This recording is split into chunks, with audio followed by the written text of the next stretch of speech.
Olá, seja muito bem-vindo ao Papo Leve dessa semana. E o assunto por aqui hoje é fobia social. Você já ouviu falar sobre fobia social? Algumas pessoas confundem timidez e fobia social, mas hoje nós vamos falar especificamente sobre a fobia social e você vai entender que é diferente. A timidez, ela causa algum desconforto, né? Mas ela não inviabiliza a realização de qualquer tarefa que seja.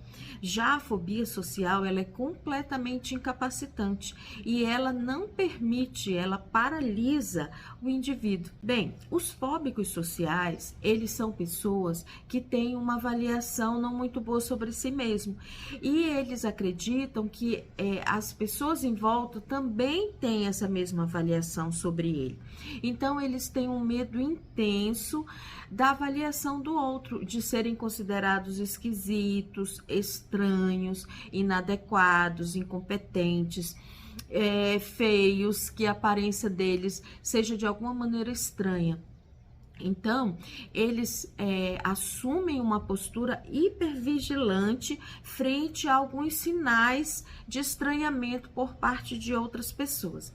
Ou seja, eles começam a procurar sinais nas outras pessoas de que eles estão sendo observados, avaliados e avaliados negativamente, de que as pessoas não estão satisfeitas com o que ele está fazendo, com a postura, com o que ele está falando, enfim. Então, eles ficam procurando sinais nas outras pessoas e eles acabam supervalorizando e distorcendo alguns sinais. Muitas vezes os sinais que eles identificam nas outras pessoas de que eles estão sendo avaliados negativamente, na realidade não tem nada a ver com isso, mas pelo fato de que a atenção deles está voltada para essa finalidade, eles conseguem enxergar isso. Então, se de repente você nunca tinha prestado atenção num Fusca branco, mas você resolve comprar um Fusca branco, você vai ver que eles parece que se multiplicam na sua frente.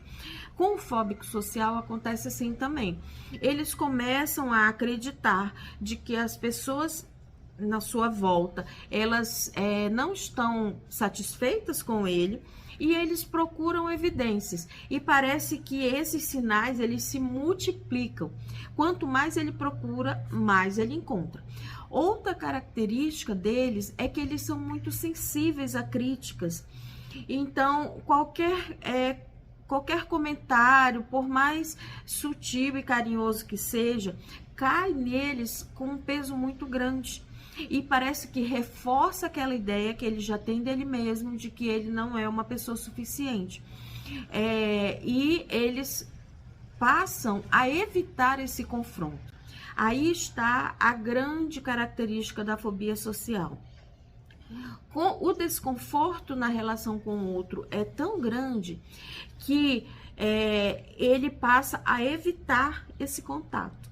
Então, como ele não está seguro de que o que ele está falando é adequado, ele passa a evitar esse contato com o outro. Então, é comum os fóbicos, eles não quererem fazer nenhuma ligação telefônica, eles não quererem responder uma mensagem, eles evitarem qualquer contato social, seja ele, às vezes, virtual, né? Ou através de uma tela, ou através do telefone. Então, ele está sempre preocupado na imagem que ele está passando, no que o outro está pensando nele. Essa preocupação, ela é caracterizada por sintomas ansiosos. Então, o indivíduo começa a suar, ele tem taquicardia, existem várias manifestações fisiológicas. Então, quando ele foge desse contato, ele tem uma gratificação, que é o alívio desse sintoma, a evitação desse sintoma. Então, quanto mais ele foge, mais ele reforça essa situação de que longe das pessoas é melhor, perto das pessoas é pior. Então, é um ciclo É um ciclo vicioso que vai só aumentando, aumentando, aumentando. Então, o fóbico, ele evita o contato com as pessoas, o contato com as pessoas, eventualmente, de maneira esporádica, causa um extremo desconforto. Então, ele tem um reforço negativo quando ele tem um contato com as pessoas e ele tem um reforço positivo quando ele tem essa evitação. E isso ocasiona o afastamento completo da sociedade.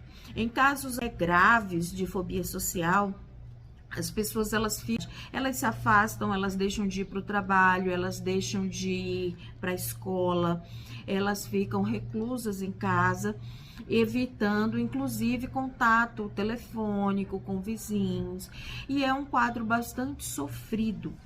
Se você observa que você tem um desconforto além do normal, né, de lidar com as pessoas socialmente, é importante você cuidar disso, para que isso não evolua, porque como eu expliquei, a evitação do contato social, ela gera um reforço positivo e reforça negativamente esse comportamento. Então, a tendência é que isso vá piorando. E a pergunta de milhões seria: de onde vem a fobia social? Né? Alguns estudos da neurociência que utilizam imagens, eles têm identificado algumas alterações em estruturas cerebrais, como a amígdala cerebral, o córtex pré-frontal, hipocampo, núcleo estriado. Essas alterações, elas estão relacionadas com uma hipersensibilidade na identificação da face humana.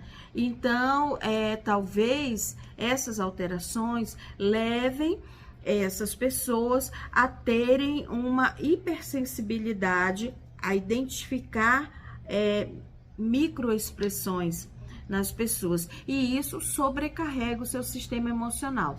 Mas isso é um estudo ainda muito inicial, que tem muita coisa ainda para ser desenvolvido. O que é inegável é que o nosso convívio social, o nosso ambiente, ele tem um peso grande no desenvolvimento da fobia social. As crianças, elas são muito suscetíveis a críticas, e quando elas já têm algum traço de personalidade, talvez um traço de introversão, de timidez, e que elas são constantemente reforçadas a que não devem fazer isso, que elas estão sempre fazendo errado, que nada que ela faz é certo, elas vão introjetando essa ideia, estabelecendo uma crença sobre si mesmo, de que elas são inadequadas, que elas são estranhas, que elas não sabem se comportar, que tudo que ela faz é errado. Enfim, essas crenças, elas passam a direcionar o comportamento do indivíduo frente às outras pessoas. Então, esse sujeito que tem uma imagem muito ruim de si mesmo passa a ser uma pessoa insegura e a evitar se relacionar com outras pessoas com medo dessa avaliação. É frequente que os fóbicos sociais sejam rotulados como pessoas arrogantes, chatas, né, antissociais, porque eles não gostam de se misturar. E são pessoas que sofrem bastante. Então, é interessante a gente observar, né, o nosso próprio comportamento, ou de repente de alguma pessoa que convive com a gente e que muitas vezes a gente perde a paciência porque ele não quer sair, porque ele não quer interagir com as outras pessoas, e a gente se incomoda com isso. Então, de repente, essa pessoa ela pode estar precisando aí de uma ajuda, de um tratamento especializado, né, mais direcionado para resolver essa questão. Concluindo o nosso papo de hoje, só quero reforçar para você que o fóbico social não é aquele indivíduo que não gosta de apresentar um trabalho na faculdade, né? Não gosta de dar uma palestra. Talvez em alguns casos, essa possa ser ali uma das manifestações, mas a fobia social é muito maior que isso. Ela interfere nas relações mínimas do dia a dia, no atender um telefone, atender a porta, né, a falar com as pessoas, muitas vezes da própria família. Então, a fobia social, ela é um quadro grave, muito incapacitante, desconfortável, que merece muita atenção, tratamento e a nossa empatia. Tá bom? Eu espero que o Papo Leve tenha sido interessante para você. Se você gostou, compartilha aí com seus amigos e traz mais gente aqui para obter essas informações que são bastante científicas, né? Pesquisadas, antes de trazer aqui para vocês. Tá bom? Então eu aguardo você na próxima quarta aqui no nosso Papo Leve.